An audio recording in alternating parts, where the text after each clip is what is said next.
Hi, and you're very welcome back to the Leitrim GA podcast here on finalwhistle.ie with myself, Breifne Earley. It has been an interesting week for the entire sport of Gaelic football across the county over the last couple of days. Absolute highs and lows, roller coaster of emotion in that defeat, a penalty shootout defeat, shall we say, to Sligo on Sunday afternoon. Andy Moran, we'll hear from him later on in the show, as well as from Keith Diffley, who a bit of a surprise from him in his interview as well. More on that later on. But first, take a look back at the game on Sunday before we get into the club stuff, when we have a bit of post-match reaction from the only game played last weekend. Aughavas and Drumkeerin met in Division 3 of the All-County League, as well as a look back at the last two weekends' action in the league and the previewing this weekend's fixtures with Darren Mulvey, who joins me now. Darren Mulvey, of course, of Shannonside fame. Darren, you're very welcome to the programme. Cheers, Breifne. Let's start with Sunday, because I think that's all anybody could talk about for the first couple of days of the week, really, was despite the defeat and the disappointment of the penalty shootout loss, I think most people left Pairc Sean relatively happy, or as happy as you can be, having been knocked out of the championship. Yeah, it was as far as championship eliminations go, there was probably lots positives to look back on, reflect over the couple of games we had in the Tailteann Cup. I think especially the second half performance against Sligo, I think definitely will have kind of be foremost in Leitrim people's minds, especially the way, we reeled the men down the stretch. There were 4 points up going into injury time, and we hit 4 on the spin, and some of them scores were absolutely brilliant. So like to not die off, in that at that particular moment was really heartening, especially when you consider that we've played Sligo 3 times in the last 13 or 14 or so months, and they've always been able to keep us at arm's length, so that was really positive, I felt myself. And like I said, getting contributions all over the field, and especially from lads coming off the bench, like Dean McGovern, a massive game off the bench, Jordan Reynolds had a massive game off the bench. And when you package that in with the league campaign, with you could say the new manager bounce thing with Andy coming in this year as well, I think it leaves the inter-county setup in a really good position going into the club season now, and hopefully build it back up again into the inter-county season again towards the back end of the year. So many things we could start with on the actual game at the weekend. Of course, the square ball got a lot of column inches and a lot of airtime on social media over the first couple of days of the week. I genuinely thought it was outside or inside the square. I didn't have too many hard feelings about it at the time. A little bit tougher when you see the video and you see the stills from that video coming back. Yeah, in real time, it generally looked like he could have been in the square. Obviously, that's been disproved since, but it's kind of one of those things where you win some, you lose some. We just unfortunately came out the wrong side of that on the day. Yeah, no, absolutely. But going back to the square ball, funny you say that. In real time, calling it on air, I thought it was good. And then when he stopped it, and like that, Maurice Deegan was well out. He was outside the top of the D when he stopped it. And then I thought to myself, oh wait, maybe this is in the square. And then it was one umpire as well. It was just all a kind of a calamity of errors. Like he was like Maurice Deegan was jogging back to midfield, out the field, having a ward at the goal. It was very strange. And of course the rule is, once the ball leaves the player's hand, you can go into the square. You once the ball leaves the foot or the hand of the player playing it, you can go and stand in the square all long as you want. So was there elements of confusion? You don't know, but yeah, regardless, it was a sickener. It was a massive talking point. Obviously, it would have. I have no doubt it would have set us up going into extra time. But look at on the whole in the game, I still think Leitrim. We still had lots of positives. Fair play, though, great start. Strong second half. Faded out of it obviously in the first half. Sligo had a dominant period there, but like I said, you make changes, big performances, big players step up, and all in all, a reasonably good, show, and despite the ignominy of losing on penalties. You talked about that 4 points on the bounce in injury time to force extra time in the first place. Is it disappointing from an Leitrim point of view to score 1-2 in the first couple of minutes of the match and then still require that effort in injury time to get that draw? That's been a problem for us in a couple of games. I know against London over there, we had a big lead, almost let them back into the game. We've seen it happen in a couple of, nearly happened against Antrim as well. It's just one of those things that we just can't seem to quite finish out a game when we're in complete control of it. I think it's a problem chasing a 4-point leader regardless of your start, especially when you're playing like for like competitions, in Division 4 and in Tailteann Cup. I think there was no doubt about it. Once we got the start, I think it's like we're going to come back into it at any stage. Did I think 7 or 8 minutes in, 1-2, no score up, was that enough of an arm's length to maybe keep us in the game the whole way through? To keep us, I did think so. I thought in each of the last couple of games we played against Sligo, they've goaled early. I thought before the game, if we could score early, put them on the back foot, make them chase us, have they got it in them? And they did have it in them, like, there's no doubt about it, but like the quality of those scores down the stretch were class. And we may have even had, both at the end of normal time and extra time, we may have had chances, when we were on the attack with the ball to maybe manufacture something. Like Tom Pryor once had a shot on goal and he was pulled back, taking the shot. I thought it was going to be a free in, no free in. Ryan O'Rourke had a half chance late on. Being harsh about it, he could have pulled the trigger when he got the ball, but he would have been off balance. He mightn't have had a good look at the post. He took his time to steady himself. By the time he'd steadied up, there was a player right in his face. So it was all of a sudden it went from a very high percentage chance to a very low percentage chance. So you wouldn't blame him for not taking it on there and then. But we definitely had, and then Sligo had chances too, and then the normal time as well when we force envelope and try and get a go-ahead score. So is it upsetting to be chasing teams that late in games? Absolutely, but it's upsetting, I think, regardless of what kind of a start you're getting again. The fact that we scored 1-2 early doors, I don't think makes much of a difference in that regard. Yeah, in terms of the stuff you talked about, the off-field stuff over the last 5 or 6 months following this team, you've been to probably all the games this season covering it with Shannonside, but in terms of watching the journey that this team has been on over the last few games, I think we've played 11 games this season, 7 in the league, 4 in the championship, plus a couple, or maybe the one game in the FBD early on. What have you seen from the opening day defeat in the FBD in the Dome from Leitrim to Sligo to the penalty defeat to Sligo this weekend? What's been, I suppose, the ups and downs of that for you and in terms of the journey that they've been on under Andy?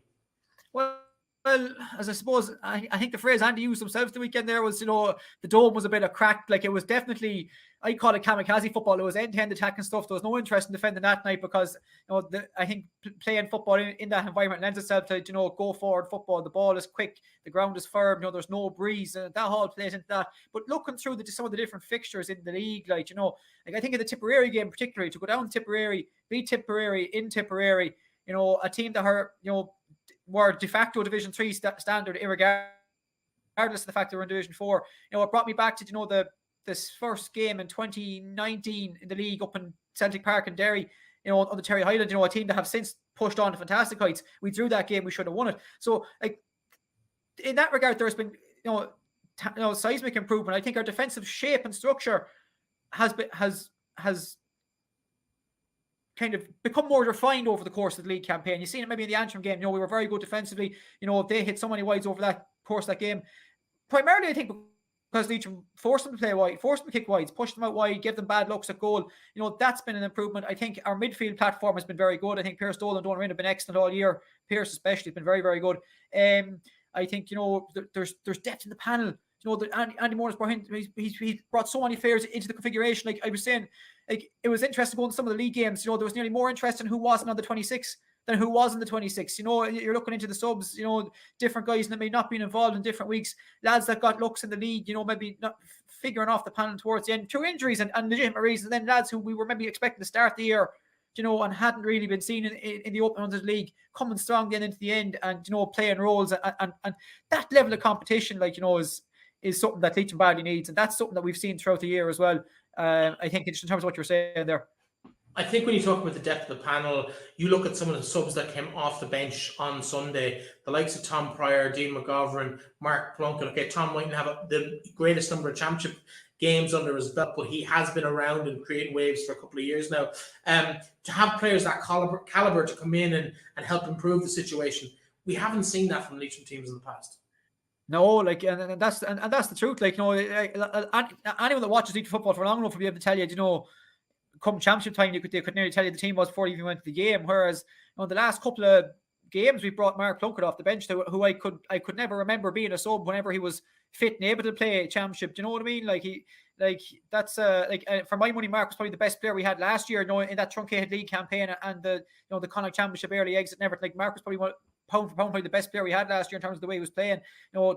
He's he's in a sub position now because there's that bit more competition is there. He's not, you probably don't rely on him as much, to have to play every single time when there's lads able to come in and step up and do jobs. And like that, Dean McGovern as well, like, a constant the last couple of years, captain of Balmore last year, broke his hand during the league, maybe start a couple of games, missed out through injury, fit and ready to go, doesn't just get back in straight away because other lads have stepped up and they've taken a position, and that's brilliant to see, and that's what we need if we're going to get out of Division 4 next year. That's something that you need to have a good strong panel with depth, with lads challenging for places, and that's something I think seems to have been really bought into by the players this year. In fact, they're all involved with the setup and looking and pushing to try and get that 26 every week, and that's massive. Like, how good was the atmosphere in Pairc Sean on Sunday? Because I loved it. I was sitting down, struggling to get a seat first of all, and then all of a sudden, just the crowd just kind of got really behind the team, particularly in that closing stages and through extra time. And the penalties in themselves were almost a spectacle. I saw John Connolly wrote in the paper during the week about how he's a big fan of them. I have to admit, I am too. I think you have to separate the team somehow, and I think it gets it done on the day. You can schedule. There's other bigger reasons as to why it should be done on the day, but I love the penalties. I've never seen people as engrossed in something in Pairc Sean in my life. The entire audience, thousands of people. Yeah, no, it definitely brings a bit of a kind of a Hollywood razzmatazz to it, doesn't it? Penalty shootouts. That was my second penalty shootout in Clarke, actually. I commentated on the FBD one against Mayo a couple of years ago as well. So, like, yeah, definitely different dimension. Like, I remember thinking back, like, mid 2000s, we brought off to extra time in Pairc Sean, the qualifiers. I remember standing on the hill, or not the hill, standing on the scoreboard end behind the goals. Not even like that back then. It would be the hill if you're looking at it from the other side of the pitch if you're in Croke Park. But I remember standing behind under the scoreboard end behind the goals that day, like thinking, geez, we're after bringing these extra time. And I was only about maybe 13, 14 at the time. Like the atmosphere for kids that age there to be able to run around behind the goals and bang on the ad hoardings and try and distract the Sligo kickers. And likewise, I'm sure those Sligo fans doing the same for Leitrim, the Leitrim kick takers. Like something else. Like now, there is the bit of injustice about, the GAA diehard would say, look, there was no games on this weekend. It wasn't impacting any club games. The Tailteann Cup semi-finals aren't next weekend. Why couldn't it have been replayed this weekend? Yeah, there's an argument for that too, especially when it's hurting nobody with the way the county it's divested now. But it definitely adds a bit of glamour to it, and like that, maybe people were saying it should have been free kicks from the top of the D as opposed to penalties. Is that more effective with the skill in Gaelic football? Possibly, but there's no argument that it definitely does it brings a massive bit of Hollywood sparkle to it. The whole sense of occasion, and like I said, it was a massive occasion. Good crowd in Carrick, place heaving. Lots of support, lots of vocal support for the Leitrim team at home, which is what you want. And it's given that we hadn't had that many home games this year, to have 2 home games in the Tailteann Cup and give people a chance to get in and get round and get support in the team and get, brilliant from that point of view. The only change I'd make to the penalties is I'd include points, because I think it brings a whole strategic dimension to it. If you're a goal up with maybe 1 or 2 kicks to go, do you just tap it over the bar to put that insurance point between the sides? I think it would just bring a whole new strategy to the whole thing, is adding points into it as well. If you keep it high and the goalkeeper tips over the bar, you still get a point for it. Well, like Leitrim beats Sligo 1-2 to 5-4, 1-2 to 1-1 and on penalty shoot. Well, yeah. I mean, it's a tiebreaker essentially. If you end up on 2 goals each, but we got a point as well. I just think it would add a little bit of an extra GA dimension, because otherwise listen, it doesn't bother me. I'm a soccer fan, but it's just a little bit too soccery for some GA diehards. Point of view, but anyway, that's why I think freeze from the top of the D be much more reflective. I think I'd like to see that if it had to be settled on the day in some sudden death way. I think freeze from the top of the D, off the ground. Rugby have a nice alternative where it's three kickers, 2 kicks each, one from the 22 and one from the 45, or the equivalent in rugby. I think it would be quite interesting to see 3 free takers doing that for teams. Anyway, let's hear from some of the protagonists on the pitch and in the dugout on Sunday afternoon. We hear from, you're part of this pool interview that we had with Andy Moran. We're going to hear from him shortly. But first, let's hear from the Taylor Swift fan, the self-declared Taylor Swift fan. Did you see that interview that Mark did a couple of weeks ago? I've seen it. I think the whole county has seen it. But I decided to try and see how much references to Taylor Swift I could get in. And I think every single question has the title of a Taylor Swift song in it. See if you can see, does he realize what I'm up to after we spoke to him on the game on Sunday afternoon. Here's Mark Diffley and then Andy Moore. that is heartbreaking, but I don't think I've heard or seen an atmosphere as incredible as that at the end. That was an incredible display from your troops. Just a heartbreaking way to end it. Yeah, I think as a football team you always want to win, don't you? And at the start of the year we wanted to win something. It's not going to happen obviously in 2022, but the second part of that was to get a team that the Leitrim people can be proud of, and I think at the end of that game and all during half time and extra time, I think you can see a team that now all of a sudden our kids around Leitrim can follow. You got a great start, 1-2 in the first 7 minutes, then it went a bit pear-shaped, didn't it?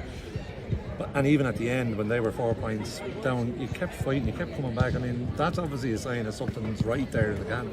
Yeah, but I always say, like, whatever you do in life, you can't get any better at it unless you're doing it. Yeah. So you can't get better at playing football matches and seeing out games unless you're playing football matches. Last year, over the last 2 years, I know 2 years ago Sligo didn't even get a championship game. Last year they got one. Last year I think we got 5 games in total, maybe even 4 in total. This year we've played 11 games. We've won 6, lost 4, and I don't know if that goes down as a draw or loss. But you know, you need games to get better, and Sligo probably showed there that they've probably played a tiny bit more over the last couple of years. But it just shows the level that these two teams can get at if they're allowed to play football. And I'm not saying the Tailteann Cup is perfect in any way or form, but it's definitely a start. We've trained now for 4 weeks since we got knocked out of the Connacht Championship, and like that month has brought us on. You see Moran getting knocked out of the Championship, Tyrone are going out of the Championship, and now Leitrim are knocked out of the Championship in the same day. So it gives you the chance to progress and play more games. Just on that, Andy, you spoke there about, like I said, the extra couple of games, to take last week's game and this week's game into account. You know, in terms of the progression, you know, this group of lads would be so much worse off going forward if they didn't have those 2 games. Like the attitude we had there towards the end, you know, even in the stand, the crowd and everything, that's all because of the Tailteann Cup. So in a way, it's going to bring this group of lads on leaps and bounds. Well, who knew about Jordan Reynolds 2 weeks ago?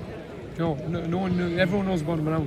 Case in point, comes on, bags 1-1 again today. Bag 1-1, we were talking about him after the last game. A really good talent. Joe, it's a pity Paul Keaney had a few injuries over the last couple of weeks, but an extraordinary talent. Oisin McLaughlin is going to prove that, hopefully.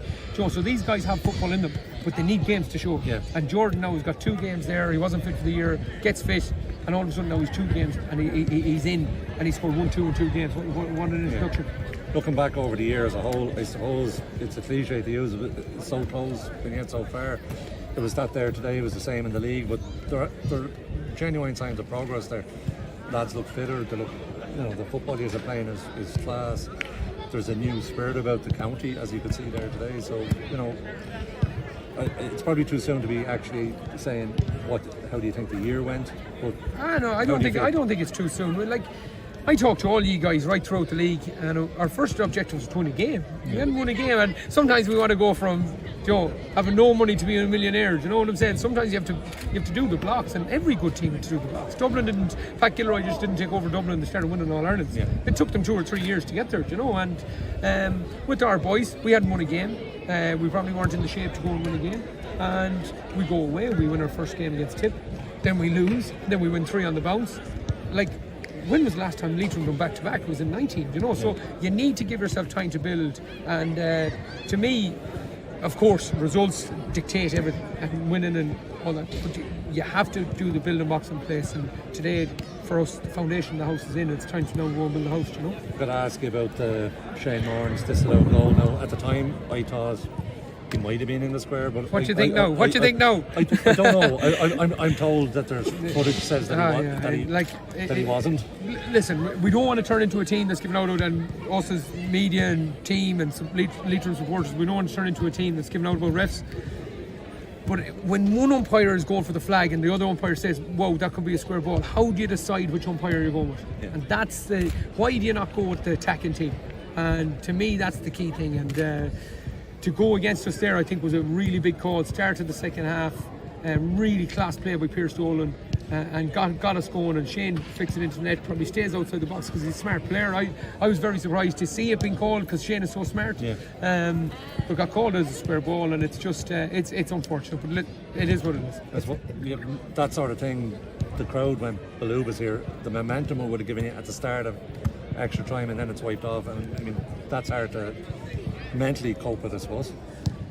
Yeah, we wanted the that's the advantage of being at home, isn't it? You want that momentum from your crowd, the crowd to get around you, give you energy, get you bouncing, and that was a moment in the game. Could we have won the game without that? We could have, and we didn't. It was unfortunate. We still had the ball in the last minute of the game to go and try to win it, but we just couldn't get. Same as that Alan Riley in the extra time. That was close to being over now. You were standing right behind me. That was close to being over. Now I think it just probably went by the post, but it was a close one on that one as well. If you take maybe Sligo as a barometer of this side's performance throughout the year, they might be ever so slightly ahead of us in terms of development. We chased them down in the Dome in that game in January, just came up a little bit short. Well in the game in the league until the red card today. They had that 4 points cushion. We chased that down. We reeled that back in. We go toe to toe with them in extra time. We almost bagged one at the end.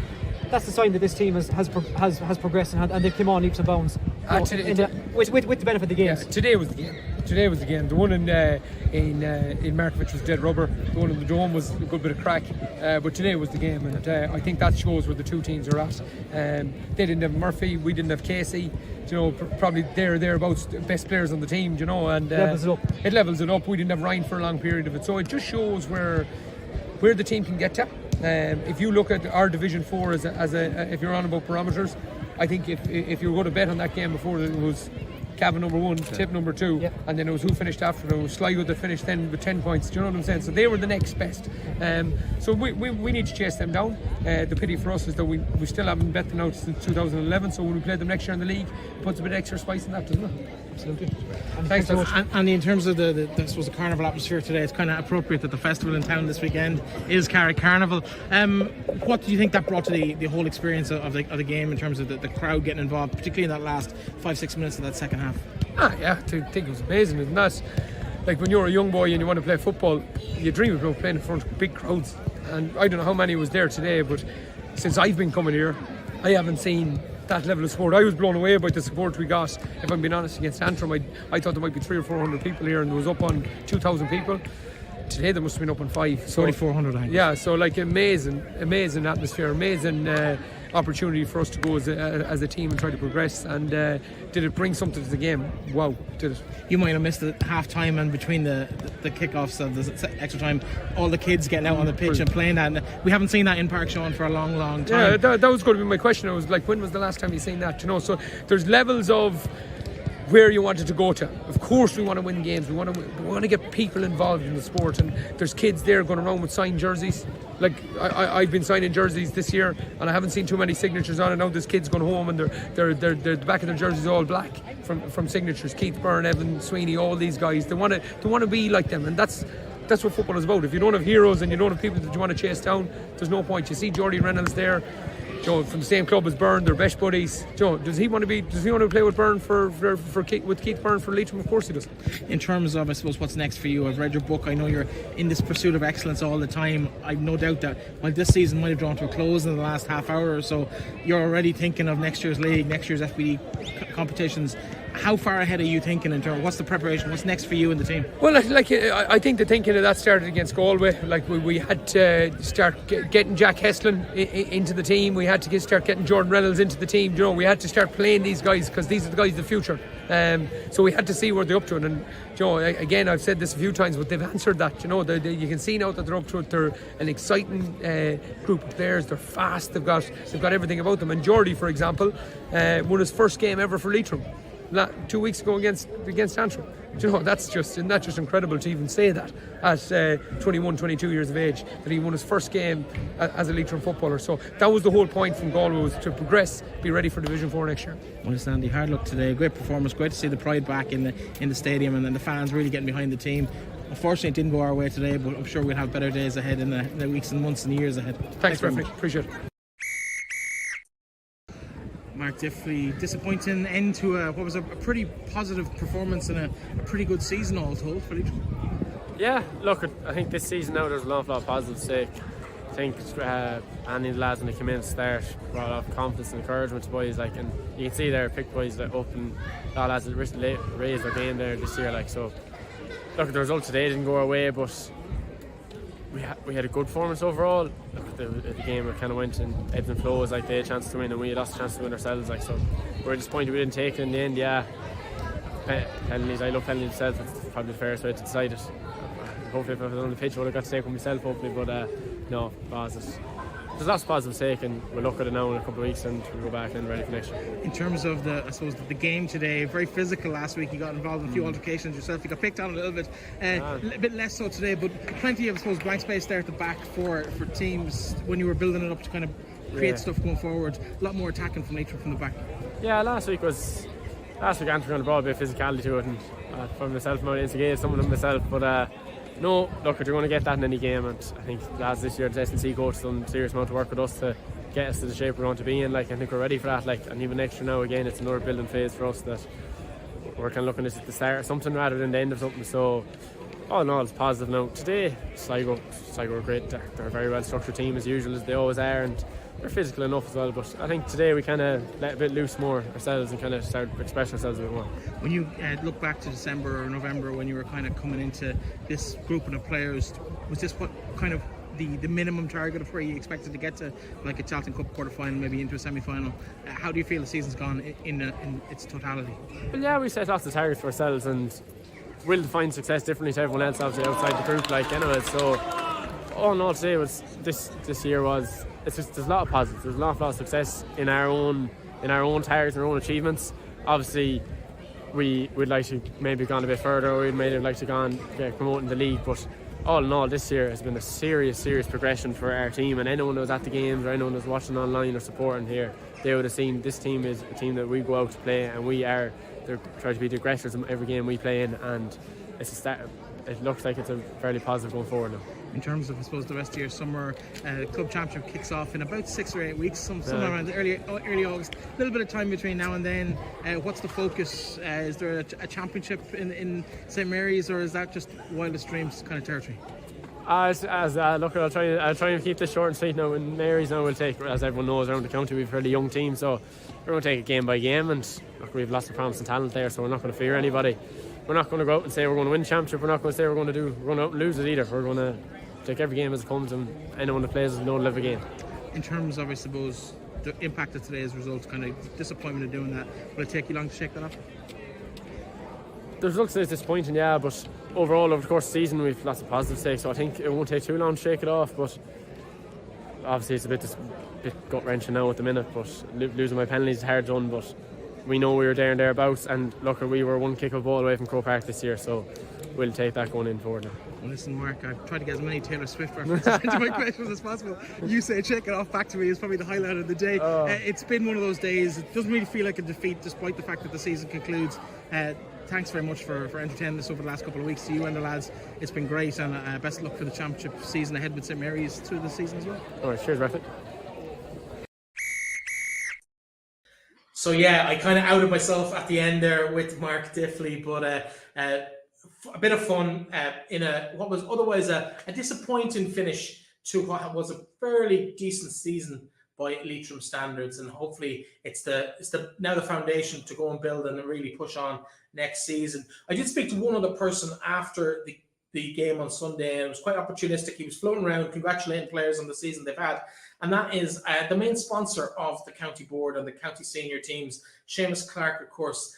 Clarke's Bar in New York, famous to anybody who's ever been over to the capital, particularly on those GA weekends.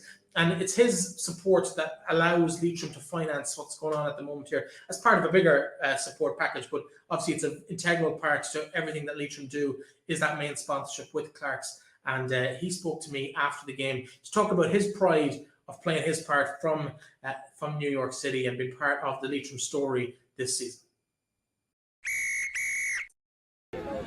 Seamus Clarke, sponsor of the Leitrim County team. Disappointing way to end the season? Phew, man. I don't know where to start. I think everybody's head is in a spin after that. I never saw a game. I never saw a match go to penalties before, but I think the first thing that stands out is brilliant second half performance by Leitrim. Such a comeback after allowing Sligo to get back into the game, and I think Sligo scored maybe 1-4, 1-5 on the spin in the first half, but just the way Leitrim played the second half, and then come back into it again in extra time and bring the game to penalties. But it's a tough way to go, and everybody acknowledges that. We weren't really beaten, and I know I think most people have accepted that it was a brilliant performance. It wasn't a defeat, and there's controversy about the goal, I've heard. So, I mean, look, the game was over, the referee made his decision, but we'll see. Technology might prove that was the wrong decision. And either way, it was a 50-50. It was toss of a coin, and Andy Moran and Mike Solon, the selectors, the county board, can all be very proud of where they've come to from the bottom of Division 4 to here. Beat London, beat Antrim, brought Sligo to extra time. What do you say, Breifne? In terms of, I suppose, your involvement, obviously, as the main sponsor of the club, the county, how big is it to be here on a day like today, to see the carnival atmosphere, even in defeat, players out mixing with all the youngsters from around the county and signing autographs, signing jerseys, and to be part of that, to facilitate that, how much does that mean to you personally to be involved? It's brilliant. I mean, it makes it all worthwhile. It's just brilliant. It just brings me back to Pairc 2019 when Leitrim played Derry in the Divisional 4 final. That same feeling. Just my whole family and my wife's family. We're just after coming from a bereavement, and my mother-in-law passed away. I came from a bereavement in the family. But it's just like sport and life and death and everything comes into it, and like you just be so emotional that but it's brilliant. I don't know what to say. It's just that to be involved and to be a sponsor at this particular time, the enthusiasm that Andy Moran and his selectors and his group of people have brought to Leitrim sport was all in evidence here today. And you know what? Maybe we're beaten. We're no longer in the Tailteann Cup or in the All-Ireland series, but there's a future. Well, listen, on behalf of the people of Leitrim, thanks very much for your support of Leitrim as well. Thank you very much. Seamus Clarke, another good Leitrim man there. There must be a bit of pride in that someone from the club and the parish has gone on to such success and is now giving back to the local area and kind of generating and supporting that real enthusiasm that's building with the youth of the county. Oh, absolutely. No doubt about it. I think that it was great to see Seamus Clarke at the weekend. I seen him myself recently enough. I happened to be over in New York. He was over as well there when we got to the league final in 2019. It's brilliant. It's brilliant to see something like that. Businessman abroad, done good, willing to always looking back, still so connected to home, and of course him and Katrina as well. Of course, great connection with Shambo as well. So massive. And I know Seamus he's been really generous as well in Gordetra. He's been a sponsor of our golf classic down the years, and he's given generously towards our new development that's going ahead as well in the park. So massive supporter. Be it club or county, doesn't forget where he's from, and hopefully there's a lot of Leitrim people going to make the trip over next spring for the Leitrim game in New York and get to meet up with Seamus on his patch.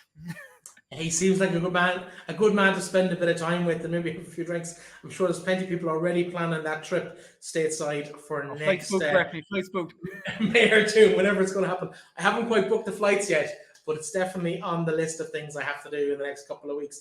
Let's move on and talk maybe about the club game. And there was one full round of fixtures has been played in the club, most of them 2 weekends ago. And on the Sunday afternoon, it was the day after we played Antrim. There was a full round of fixtures played. One game then played last weekend, Aughavas Drumkeerin. We'll hear from both camps after that game at the weekend. We'll hear from both camps over that. But let's maybe take a look back at the results from that particular first weekend of fixtures. And as you look through there, Darren, you see the score lines there from Division 1 of the Masonite All-County Football League. Mull 15 points, Anaduff 6 points, Shauna Heslin's won 12, St Mary's 17 points. St Mary's Kiltar will be very happy with that particular result against the county champions. Glencar Manor 12 points, Melvin Gales 2-6, a draw. And the other game played in Division 1 that evening is down at the bottom of the list there on the screen. Leitrim Gales and Aughavas won 11 to 17 points. A very impressive comeback from Aughavas after Leitrim Gales took control of that game early on, but Aughavas, never beaten, came back to win by 3 points in that particular fixture. In Division 2, Fianna St. Colleans, they played Drumreilly, a fairly comfortable victory for Fianna in that game, while Drumahare were beaten by Ballinaglara 2-7 to 1-8. Carrigallen and Allen Gales 2-11 to 2-15 in favour of the Drumshanbo men, while Gortletra and Aughnasheelin 1 point to spare for Gortletra in that. We might chat to you about that in a second as well. Estlin Bornacula comfortable win there, 5 points to spare, 2-14 to 5 points against Estlin, while Kiltubber had 5 points also to spare against Clune, 112 to 117, the final score there. Kiltubber winning that particular fixture and keeping the tradition in Division 3 of the league. 5 points also to spare for Aughavas in their victory over Drumkeerin last week. Fairly comprehensive one-sided games in Division 3 there, Darren. But maybe let's start with that fixture yourself. Were you at the game, Gortletra and Aughnasheelin? Did you make it down to the park for that one? Yeah, I did make it down to that one actually. Yeah, it wasn't hugged out around, but no, it was in the stand. Yeah, look, a tight enough game to be honest. Like you said, both sides, without the benefit of county players. So, but in fairness, Aughnasheelin, they had Conor Cullen available. Was a threat the whole way through the game. We've a lot of young lads there, coming into the panel there this year. A lot of lads from last year, under 17 team. So we're kind of blooding lads through. Jamie Quinn got our goal in the first half.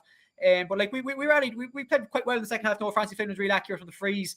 We kept Aughnasheelin to 1 point. I think it was 1-9 to 1-5 at half time. It finished 1-10 to 1-9. So really an arm wrestle game, went right down to the wire. Really did. But I suppose it's great to start off with a win, and Aughnasheelin, when they get their full complement back, they're going to take points of other teams, no doubt about it, they will. So I think we're happy to start the league with a win, starting a good foot, and probably giving the way head-to-heads and all could figure into it. 2 valuable points in the bag, I think, for us, to be honest. Yeah, let's stay with Division 2 for a moment because that's where we started. Fina, again, bear in mind all these games played without county players, and Fina, as we know, fairly strong in that department with the likes of Ryan and Reardon O'Rourke and others, Donal Rain, of course, as well. They'll be really, really happy having taken a scalp off Drumreilly, who were senior not that long ago. Fina, they've really been impressive. Got to the Division 2 league final in the Spring League as well, although beaten by a point by Kiltubber on that occasion. They've got to be happy with that kind of result. Oh, they will be very happy. I think, especially they're nearly victims of their own success when it comes to kind of Shield or Spring League. They've got I think 9 lads between different county pans, tied up there, and they may have had lads playing the likes of Conor Dwyer and Oisin McLaughlin who've been on the panel, who've been on the 26 for some of the Leitrim games this year as well. So their strength and depth is really coming along the last couple of years. They'll be happy with that. I think they were short maybe 8 or 9 lads for that game. So to be able to go to put to a teenage Riley who don't die off easy either, play really really front foot hard fair football, they'll be happy with that too. Yeah, like that. Fina will probably have designs and getting out of that Division 2 this year. I know, like I said, there was only 3 rounds of that played last year, and it was ourselves not Aughnasheelin in the final. So I think Fina will definitely, when they get their complement back, they'll definitely be eyeing up. I think getting up to Division 1. I think where they probably feel they should be. So big win for Fina at the start, and an important win. Yeah, no. Let's maybe not go into every specific fixture, but any of those results stand out to you as kind of ones to watch, maybe how they intend to proceed through the season in Division 2. Or Division 1, any of the games played. Well, I think Ballinaglair taking points off them here was about, I think a really standout one there for me. Definitely, Ballinaglair are going to have a say intermediate finalists last year, and they've looked like they've picked up where they're going to probably pick up where they've left off. I think that they were probably wouldn't have been favourites for that game, but definitely, that's a massive 2 points for them to have this stage of the season. And again, Ballinaglair have the capability to go behind you another day too. So like I said, a lot could come down to head-to-heads now come the end of the league campaign. I think St Mary's as well, massive win for them. I think Paul Keaney kicking 12 points, that tally is something else. And Aughavas too. Aughavas, we played Aughavas in the Spring League, and I'll tell you something, when they get Fergus McTague, when they get Mark Plunkett, and when they get, if Pierce Dolan can bring us inter-county form into the club scene this year, Aughavas are not going to be a very good proposition for anyone, that's for sure. Absolutely. Well, let's take a quick look at the Division 2 league table as we have it at the moment. And so Fina obviously top of that table. Alan Gales in second place, just as purely on points difference. All these teams with wins in the opening day of the season.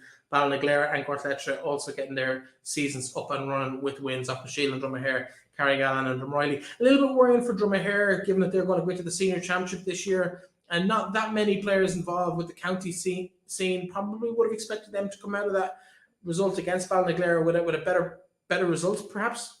They may have, yeah, but I know Drumkeerin's second string are very strong. They have a lot of numbers there with that, and they'll all be pushing on into the first team as well. Like, you got to remember, when we won the intermediate in 2021, we played them in the semi-final in 2020. Went extra time. Drumkeerin have I know they've lost Kean Clinton up to carried off and down, but like they have a lot of good players there in Drumkeerin, and a lot of youth coming through too. So I think they're probably good. They're going to be good enough to bounce back from that and pick up results as the league goes on. But yeah, they won't be happy, but that could be a catalyst for them, Breifne, to be honest. Getting caught out a little bit maybe that first day will definitely probably have them a bit more alive. The pitfalls in Division 2 as the league goes on. Yeah, let's take a quick look at Division 1 then. We mentioned it already briefly there. They are the results so far. Moho with a big win over Anaduff, and Aughavas also coming through, beating Leitrim Gaels by those 3 points that we talked about earlier. St Mary's big win over Shannonside and Glencar Manor with that draw against Melville Gales. Glencar Manor were well up at half time. In fact, I stopped following the game because Manor was so far ahead, and then I was amazed when I heard the score was a draw. I think there might have been 8 or 10, 9 or even 10 points in it at the half time. It looked like Melville Gales were dead and buried, but they came out of it and produced a fantastic performance, and that's probably augurs well for them under new management this year. Archie Green is over them, and it's just one of those things you're looking forward to kind of seeing what they maybe bring over the next couple of weeks and months. Yeah, no, Melville Gales, like, absolutely. And the funny thing is, like, people made light of what they're going to be like without Darren Rooney. Like, Melville Gales are always very competitive. Like, you can never kind of call a Melville Gales Hamilton game anyway. So more fool you from looking away from maybe. But I was one bit surprised to see that game being a draw, especially with Manor Hamilton down a few county lads as well. And look, at Melville Gales will be there to make sure they try and stay in that Division 1. That's for sure.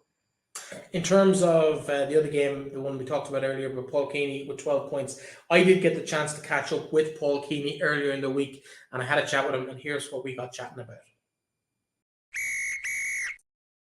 One of the players who made a really impressive start to the league was Paul Keaney of St Mary's, and he joins me now. Paul, you're very welcome to the programme. Thanks a million for having me, Breifne. It's a pleasure. No problem at all. It's our pleasure to have you. Top scorer in the Division 1 of the league last weekend, or the weekend before now. It's, I suppose, some good things come out of bad situations. Did make the match day at 26 for the Leitrim side. Made you eligible for St Mary's. What a start to the season. Beating the county champions, Ballinamore, Shannonside. Must be happy with the way the season started, both for the club and for you personally.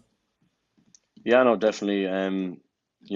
We came into the game after a heavy defeat against Ballinamore last year in the championship, so we wanted to put down a marker even just to start ourselves off for the year. That we want to have a good year, and we wanted to put that first block in place with a good win. Of course, never an easy place to go as well, Ballinamore, to get that result. Talk us through, I suppose, your year so far. It's been a strange year for you, both on and off the field. You're involved in Leitrim's league campaign. I think made 5 appearances throughout the league campaign in total. It didn't quite work out, injuries and other reasons, maybe coming into the championship selection. How has your journey through that been? It's been very good, to be fair. At the start of the year, I was getting I was making my first squads for Leitrim, which I was delighted with, and I started getting game time then against firstly Sligo in the FBD, and then Cavan in the first round of the league, and then a few more league games. And just the way I kind of felt, I picked up injuries, and I got COVID before the Wexford game, so I was out for the Wexford game and the Sligo game, and while I was out and the lads were continuously training, I kind of fell behind and just found myself lacking a bit of time really to get back into the team. Yeah, I suppose those things are outside of your control, but it has given you that opportunity maybe to peak a little later in the year than some of the lads who have been peaking over the last couple of weeks on the pitch for Leitrim. Coming into the club season, you must be really happy about the start you've made and kind of what the future might hold for St Mary's this year. You talked about that semi-final defeat last season. Is there kind of a want within that squad to really push it on and go one better again and get back to where you were 2 years ago in that final? Yeah, no, definitely. Obviously, you want to do your best every year. And we were quite disappointed last year with not only losing because Ballinamore are a good side, but the way that we lost, it wasn't a great game for us. But yeah, no, we really want to push on really from last year and hopefully go one step further. Obviously, there's been a change in the dugout as well in St Mary's. Dennis Connerton has left. New blood in, bit of Galway experience there from Tuam. What kind of difference has that made to the atmosphere around the team in St. Mary's, or have you had much contact with it because of your county involvement? No, it's been, from what I've been at so far, it's been very good. Last year was good as well with Dennis, and I don't know, maybe a change is what we needed. I'm not sure, but so far anyway, it seems to be going good, and the lads are enjoying training, and we're getting numbers out of training. So hopefully now for the rest of the year we can push on. In terms of, I suppose, what lies ahead for St. Mary's, obviously the full round of league games to play, 6 games left in the league. All of the county players after the defeat last weekend will get the opportunity to play from this weekend on. Is that going to be a seamless process, these lads coming back in? I know you had a couple of teammates in with Leitrim as well from Carrick, and the likes of Mark Diffley coming back into that team. Will they kind of help push that on to another level? Yeah, definitely. And I think mainly just kind of communication. So like we could have Mark in there, and it just is great talker on the field, and like Conor Farrell the same. So we're quite a young team. So to have lads who are able to talk to us and tell us what to do, and push each other on, it'll be a massive help. Yeah. I'm guessing you're not letting Mark near any music systems with the choices he's been advertising on national forums like the GA website. Taylor Swift, is that regularly on in the St. Mary's dressing room? No, it's not now, and I don't think Mark will be getting his hands anywhere near a speaker. Yeah. In terms of the weekend, obviously out again this weekend, what's the hope for Saturday evening? Well, obviously just build on last week and get another good win. Manor Hamilton are going to have their lads back from the county squad, and they're going to be strong. So, yeah, we can really just push on from here, I think. And if we put in a good performance, there's no reason why we can't get a second win. In terms of, I suppose, the opening day weekend, 12 points from yourself, although a fair chunk of them from frees, but still it's an impressive haul by anybody's standards at this level of the game. I think what makes it even more significant is that 24 hours earlier you had learned of the passing of your granddad, and I know it's your second such bereavement this year. That has to take its toll on you personally as well. When you're losing a family member, a loved one so close to games, and still going out and giving those kind of performances, it takes a kind of special kind of person to deliver that.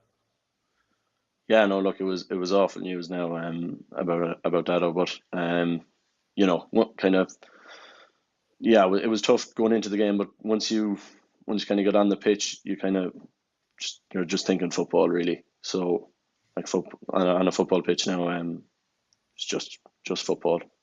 Yeah.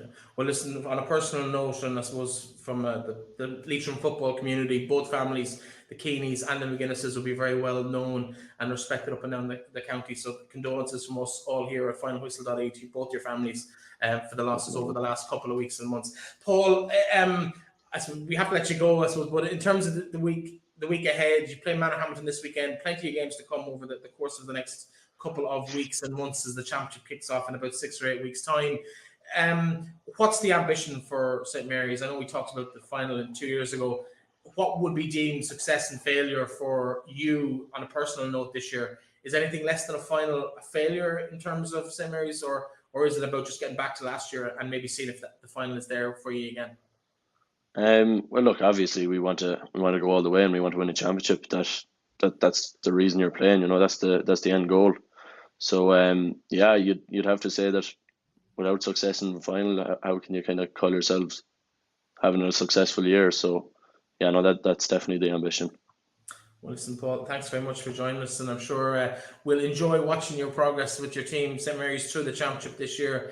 And you never know, you might be right. I'm sure there'll be plenty of people in other places around the county that'll be hoping that won't be the case. But Paul Keaney, thanks very much for joining us. The very best of luck to you and your teammates for the weekend ahead and for the season that lies in front of us. Thanks a million, Breifne. It's been great to be on. So yeah, Paul Keaney there chatting to me earlier during the week. He probably unlucky to not be involved in the Leitrim squad, as you mentioned in the interview there. He was able to play in the first round because he'd been left out of the 26 against Antrim. It's kind of a double-edged sword. You want to be in the county side, but yet when you don't make it, you kind of repeat to the county manager, like, here's what I can do, put me in the team next time round. it's probably going to be a big season for him this year, but I think he's probably got the skills to deliver that. Absolutely, yeah. Do you know, like even there was it 2 years ago playing midfield in the county final, at that age, like, definitely, or even in a semi-final, I think, very full of ability and like that. But that's the beauty, lads, not being on the 26 being able to go and play with their clubs. Like, I think Dean McGovern played some league games when he was on the 26, when his finger was coming back to health, you could say. So no, look at that. I think that's a great platform for lads now on the 26 to be able to go and get a game, and like I said, in effect, put themselves back in the shop window for maybe selection the following weekend with the county. Like, that's something that should have really probably been, in play a lot sooner than this year in terms of Shield and Spring League and that. So look, that's a great initiative to it, and like that, just goes to remind you what the likes of Paul Keaney and lads of his ilk can bring to a team. Like, yeah, I think we've kind of back-ended into a really good structure for a lot of different players. I don't know if it's as much by design as people would like it to be, but we got to the situation we've got a tight inter-county season. We've a really tight club season as well. But that opportunity for lads to drop down and play in other competitions when they're not in the matchday squad, I think it's going to be a really positive thing for the GA going forward. And I'm really liking the direction they've gone with their competitions. Division 3, before we take a look at next weekend's games, we have obviously one team hasn't got their season up and running yet. That's Glenfarne Kilty. They played their first game this weekend. But Bornacoola, they had a 5-point victory. Kiltubbard also 5 points to spare, and Aughavas over Drumkeerin last week. It's been, when you come down to here, it's very easy to forget about that. I actually went to the Aughavas Drumkeerin game last weekend. I was very impressed. Some really fine goal scoring opportunities taken by Aughavas. That was the difference between the two teams. Just a bit more clinical when they had the ball at feet. But again, there's some very impressive performances there from lads maybe who aren't a million miles off, maybe bothering Andy Moran for a consideration in there as well. Francis Davitt, I think he had 6 or 7 points for Drumkeerin. I think on his day he's as good as a lot of forwards in the county. Could we see people like that, or even maybe the time might have passed for the likes of Seamus Sweeney or Vinty Galogly, but could we see these lads kind of pushing forward and maybe giving Andy a consideration for the squad when he's coming through the championships over the next couple of months? Well, he should if he doesn't. Like, and I think in fairness, like, given the breadth of the county Andy comes from in Mayo, which is, where there's junior clubs and intermediate clubs producing the likes of the Oisin Mullins of the world, like, he'd be a fool not to, like, and you think of the form Seamus Sweeney was in last year, like, with Aughavas, won the junior A from the year before, nearly got to an intermediate, semi-final,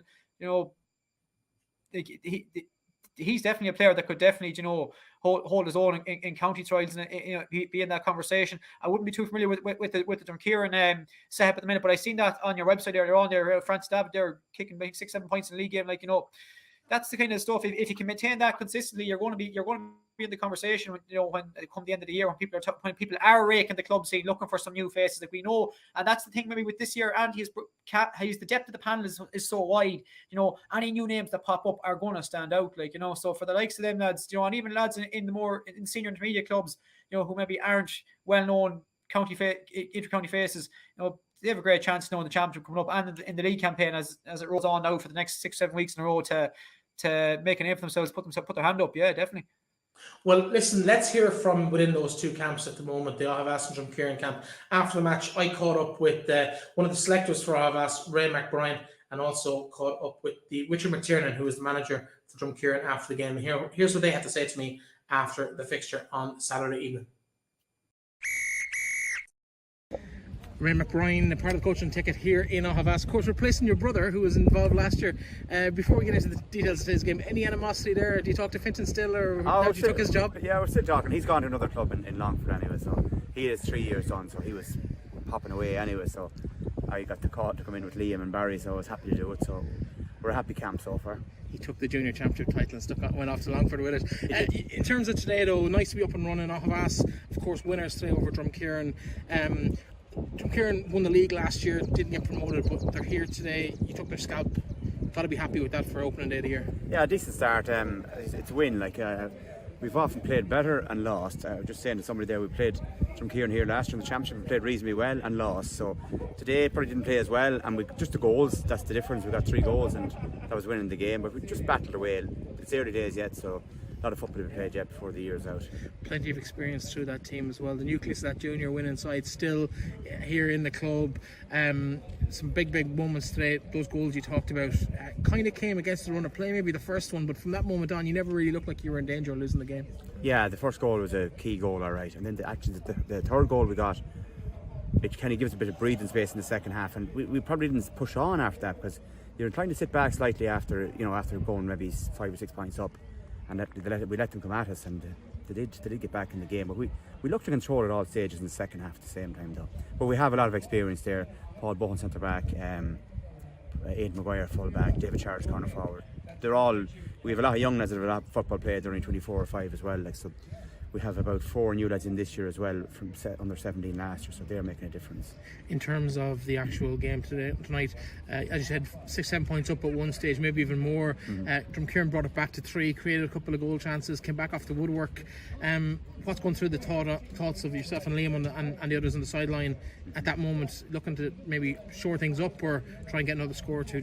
I think all their positive play came from our mistakes all over the pitch, so we were kind of pulling our hair out, because we were just giving the ball away and doing stupid things when you have a 5 or 6 point lead. We were trying to make things happen when we weren't chasing the game, so we were trying impossible balls at different stages, and then we were losing possession and they were breaking against us and making the chances. So that was the biggest disappointment. The whole lot was just the mistakes we made on the ball.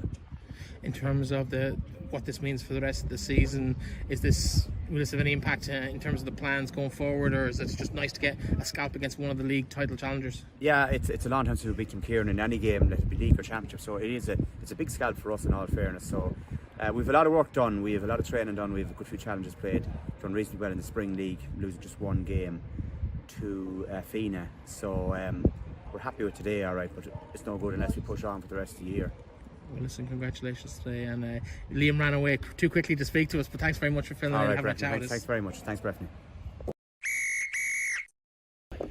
Richard, disappointing start to the season, but I suppose good to be up and running a week later than everybody else, but happy to be back playing football? No, absolutely, and as I say, we're up and running, not the result we wanted, but at the same time as well, we came here, we were probably minus a few starters, but look at the second half, lads really put the shoulder to the wheel and the finish strong, maybe created a few goal chances we mightn't be just that happy we didn't take, but definitely we dominated the second half for sure. First half, what didn't really go your way, a big gap at the interval, a couple of goals in it, but we never really lost touch, and there was a really good purple patch there in the early stages of that second half where it looked like you might get yourselves back into that game. Yeah, look, at the start of the second half we gambled. We wanted Colin to drop from centre back, and they probably gambled as well, and the ball went in favour of us, and look, they got the reward. So look, from that on then it was a big task after that, but as I said to you, they stuck at it, and look at maybe a few goal chances we could have stuck it, but look at us, absolutely full credit for the win. Yeah, penalty in the first half didn't go your way either. Any questions over that? No, I think it was a strong penalty. I can't actually fault. I think he was dragged to the ground. But again, look, we're at the other end of the field. I didn't see any of our lads complaining, so look, I think Mark done a good job, so no issues. Yeah. In terms of, I suppose, the season ahead, obviously a new look, kind of look to the league this year. Yeah. You're in Division 3. Aughavas, one of the teams probably expected to do quite well in it. You're both intermediate sides though, so you'd both be in that shake-up at the end. Is this a bit of a setback, or is it really just get the cobwebs off first day out? No, to be honest, no. Look, let's get the cobwebs out. Nobody likes to lose. Look, we don't like to lose. That's a guaranteed fact. But at the same time as well, you have to take it. And it's a very simple saying: what doesn't kill you makes you stronger. So we have to prepare a lot better maybe than what we had. We're probably 7 or 8 lads short at the minute that will be coming back between injuries and different things as well. So look at the lads that come in, they know the level that they have to get to, so they're going to train. So training should be better as well, from here. So, and we will train hard, and they're good lads, they will train.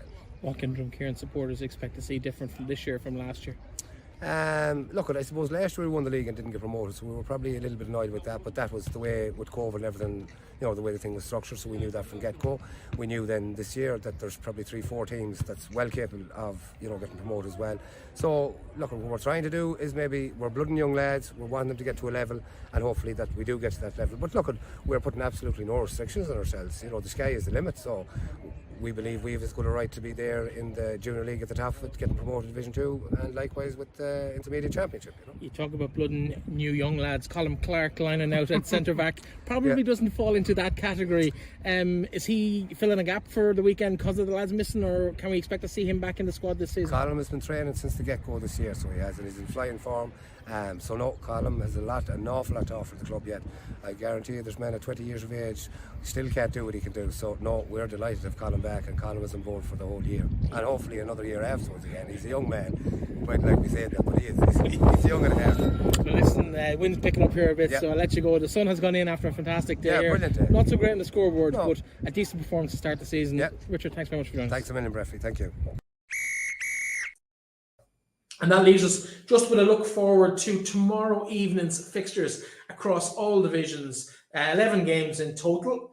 Almost all the teams in the county out. Of course, 7 teams. An odd game in Division 3 means that one team won't play in any given week. Aughavas and Ballinamore. And Enough versus Leitrim Gales. Melvin Gales take on Mughal, while Glencar Manor make the trip to Clarke and Shannon to face St Mary's in Division 1. In Division 2, as you can see on the screen there, Ballinaglara versus Gortletra, Drumreilly versus Drumahare, Allen Gales versus Fina, and Auckland will face Carrigallen.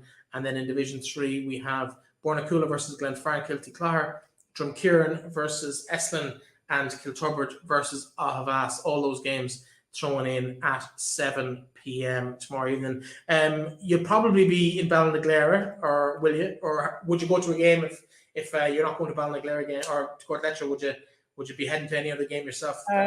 No, I to be honest, I probably will be in Ballinaglara, but if I'm not, I don't think I'll be getting any other games tomorrow, even if I'm not in Ballinaglara. But no, look, yes, like you said, it's great to have the league back now. It's great to have a good run of games, consistent games now, for club lads. They can mark that off now for the next 5-6 weeks. There's going to be a game every weekend, so that's good for them. Just go back to the list there. You had it up there, there's ourselves in Ballinaglara, obviously in Division 2, but I think like that, looking back up there to Division 1 games, like Mary's versus Glencar Manor, big game. Melvin Gales, if we had to be in the Tailteann Cup semi-finals, if we had to beat Sligo, I'd imagine these games be without county players. So having that is maybe not the full contingent, may not be back with all their clubs this weekend. So should that be the case, Melvin Gales have a great chance to go down and back up that result last weekend, or at least keep Mohill honest for 60 minutes. Will and Sean O'Hestle's also as well. If all the Sean O'Hestle's county boys aren't back, Will will be targeting that, especially if their lads are back. And then down Division 2, Drumahare will certainly be looking to get a win after losing last weekend. Fina will be looking to integrate some of their county lads back into their panel there too. They have a short trip up the road from Shambo.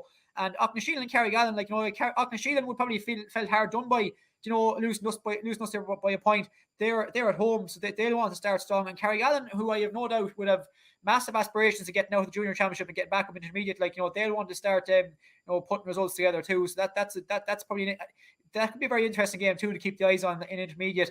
And then down Division 3 then you're looking at obviously Bornacoola, Glenfarne have a long trip down. That's a rough ask in your first game. A trip down to the bottom end of the county there for Bornacoola, who will be relatively good side there as well. Drumkeerin and Estlin, like I said, that could go either way. Kilturbert and Aughavas, again, Kilturbert won the Division 2 Spring League. They've got a bit of form. Aughavas, also, hit 3 goals last weekend. So they seem to be, their forwards seem to be ticking. So that has to make it a very good game too. So look, there's something to talk about across all the divisions, this weekend, and it'll be very interesting to see just how many clubs have their county players back and what kind of shape they're in, and what that can bring to the league campaign, in this early stage of it.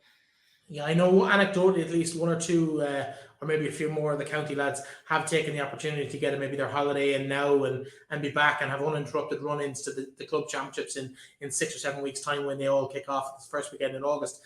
But there will be some lads back for their clubs this weekend. I think we'll see how that pans out. But what I'm loving is every single game there is a contest. I'm not looking at any of those fixtures going, well, that team's going to win by 10 or 15 or 20 points, like we've seen in the league in previous years. I think the 8 teams at the top table and then another 8 and 7 first teams only, I think it's created a really genuine competition for fixtures and for between teams in those particular levels. I know it absolutely has, and like I said, maybe it was overdue. You know, we were labouring with 2 divisions of 12 there for a long time, and it was a case that, you know, games being left till after championship, and games, you know, sometimes dead rubbers not being played at all, and that kind of thing. This game, if this league, and it will get finished, because when you've got, you know, you only got 7 rounds of games, like, you know, it's quite compact. It can be played off reasonably quickly. You know, it really does to good competition. And as I was saying to you earlier on, even just going from your own club, like going to our game there last weekend, you know, beating Aughavas by a point, like that's a big win. And the fact that Ballinaclare have gone and beaten Drumkeerin as well, you know, there's a lot of games there. A lot of the final configuration of that could come down to who's beating who. I can see a lot of teams finishing there maybe on, you know, 8-9 points. You know, so a lot of it could come down to who's beating who in terms of, you know, the shake up for league finals and whatnot. Yeah, well, like the Tailteann Cup has shown us over the last 2 weekends, a genuine competition where teams go into fixtures with a belief that they can compete really does drive on the sport and drive on the players playing it. For me, I think the highlight of the weekend, it has to be an Aughavas. Aughavas Ballinamore fixture is always going to have that little bit of bite to it. There's always that, there's no love lost between the 2 parishes over there and their neighbours. You can throw a stone from some of the lads' houses into the next parish. So I think it's going to be the game of the weekend. But if you're getting out to support your club, Clune, the only team not in action this weekend. Every other team has a fixture of some sort in the first team All-County Football League tomorrow evening. So Darren, thank you very much for joining me. It's been a pleasure to have your company this evening. I'm sure it won't be the last time we see you before the end of the year. And thank you very much for joining us. No problem, Breifne. Anytime.